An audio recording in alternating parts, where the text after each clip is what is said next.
সবাইকে স্বাগতম আমার আরও একটি নতুন ভিডিওতে। তো আজকে আমি চলে আসছি গাইবান্ধার ফ্রেন্ডশিপ সেন্টারে। তো আজকে আমি আপনাদেরকে এই ভিডিওর মাধ্যমে দেখানোর চেষ্টা করব গাইবান্ধার ফ্রেন্ডশিপ সেন্টারের আদ্যপান্ত। তো চলুন বেশি কথা না বলে ভিডিওটি শুরু করা যাক। ফ্রেন্ডশিপ সেন্টার প্রাকৃতিক সৌন্দর্য, মনোমুগ্ধকর স্থাপনা আর সৃজনশীল ডিজাইনের কারণে এটি সারা বিশ্বের মানুষের কাছে এক বিশেষ আকর্ষণ। যদি আপনি কখনো শান্তি, শিল্প আর প্রাকৃতিক মেলবন্ধন দেখতে চান, তাহলে ভ্রমণের জন্য এই জায়গাটি আপনারই জন্য। এই সেন্টারটি মূলত স্থায়ী উন্নয়ন কর্মী, গবেষণা এবং প্রশিক্ষণার্থীদের জন্য তৈরি করা হয়েছে।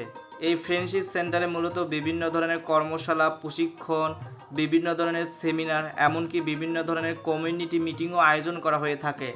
এছাড়াও ফটোগ্রাফি, ভিডিও শ্যুট এবং পর্যটকদের জন্য রয়েছে একটি বিশেষ আকর্ষণীয় স্থান।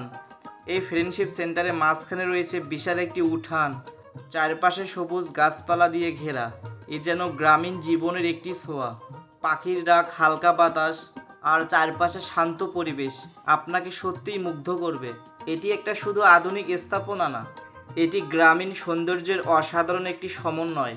এই ফ্রেন্ডশিপ সেন্টারটির প্রধান স্থাপত্য উপকরণ হিসেবে ব্যবহার করা হয় লালিত। পুরো ভবনটি তৈরি করা হয় 3টি স্তরে, যেখানে রয়েছে খোলা উঠান, পুকুর এবং সিঁড়ি যা ধাপে ধাপে উপরে ওঠা যায়। এখানকার দেওয়ালগুলো মোটা এবং তাপরোধী, যাতে গরমে ঠান্ডা আর শীতকালে উষ্ণতা ধরে রাখে। এটি এমনভাবে নির্মাণ করা হয়েছে যেন প্রকৃতির আলো বাতাস এবং বৃষ্টির পানি পুরোপুরি সংরক্ষণে কাজে লাগানো যায়। সবুজের মাঝে লালিটের একটি স্থাপনা যেন প্রকৃতির সঙ্গে মিশে গেছে।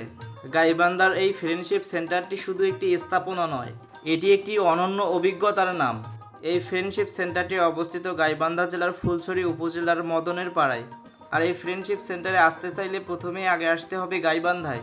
তারপর গাইবান্ধা বড় মসজিদ থেকে যে কোনো অটো বা সিএনজিতে চলে আসতে হবে সুন্দরগঞ্জের মদনের পাড়ায়।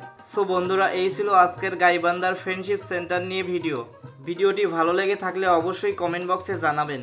আর আপনি যদি এই পেজে নতুন হয়ে থাকেন তাহলে অবশ্যই পেজটি ফলো করে দিয়ে সঙ্গেই থাকবেন। দেখা হবে আবার অন্য কোনো নতুন ভিডিওতে। সে পর্যন্ত সবাই ভালো থাকুন, সুস্থ থাকুন। আল্লাহ হাফেজ।